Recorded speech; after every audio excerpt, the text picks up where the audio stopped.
Hello guys, ഇന്നത്തെ ദിവസം ഞാൻ നെയ്ച്ചോറ് ഉണ്ടാക്കാമെന്നാണ് ഞാൻ ഉദ്ദേശിച്ചത്. പക്ഷേ നെയ്ച്ചോറ് ഉണ്ടാക്കുന്ന ആ രീതിയിൽ ഉണ്ടാക്കി വന്നപ്പോൾ സാധനം അത്ര സെറ്റായി കിട്ടിയില്ല. വളരെയധികം ഫ്ലോപ്പായിട്ടാണ് പോയത്. ഞാനിവിടെ എടുത്തിട്ടുള്ളത് ബസുമതി റൈസാണ്. അത് ഞാൻ സാധാരണ ബിരിയാണി വെക്കുന്നത് പോലെ നല്ലതുപോലെ കഴുകി വൃത്തിയാക്കി അരമണിക്കൂർ വെള്ളത്തിൽ കുതിർത്തി വെച്ച് വാറ്റിയതിന് ശേഷമാണ് ഈ ഒരു വെള്ളത്തിലോട്ട് ഇടുന്നത്. പിന്നെ ഇതേപോലെ വെള്ളം വറ്റിച്ചിട്ട് ബിരിയാണി അരി വേവിച്ചെടുക്കുന്നത് വളരെ കുറവാണ്. അപ്പോൾ ഞാൻ ഒരു ഗ്ലാസ് ബിരിയാണി അരിക്ക് 1.5 ഗ്ലാസ് വെള്ളം എന്ന രീതിക്ക് തന്നെയാണ് എടുത്തത്.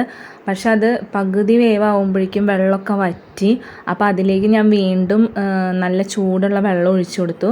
എന്നിട്ട് വീണ്ടും ഞാൻ വറ്റിച്ചെടുക്കാനായിട്ട് നോക്കി. പക്ഷെ അത് നല്ലോണം കുഴമ്പ് പരുവായി. എന്താണ് ഇങ്ങനെ ഉണ്ടായേ എന്നുള്ളതിൻ്റെ റീസൺ എനിക്ക് ഇപ്പോഴും മനസ്സിലാവുന്നില്ല. ഞാൻ ഏകദേശം ഫ്ലെയിമൊക്കെ കുറച്ചിട്ടാണ്, ലോ ഫ്ലെയിമിലിട്ടിട്ട് തന്നെയാണ് ചെയ്തത്. പക്ഷെ ഇതാ കണ്ടോ, ആകെ കുഴമ്പ് പരിവായി. വെള്ളം വറ്റുന്നതിനനുസരിച്ചിട്ട് ചോറ് അടിയിൽ പിടിക്കാനും തുടങ്ങി. അപ്പോൾ ഞാനിവിടെ ചെയ്തിട്ടുള്ള മിസ്റ്റേക്ക് എന്താണെന്ന് നിങ്ങൾക്ക് മനസ്സിലായിട്ടുണ്ടെങ്കിൽ ഒന്ന് കമൻറ്റ് ചെയ്യാം കേട്ടോ.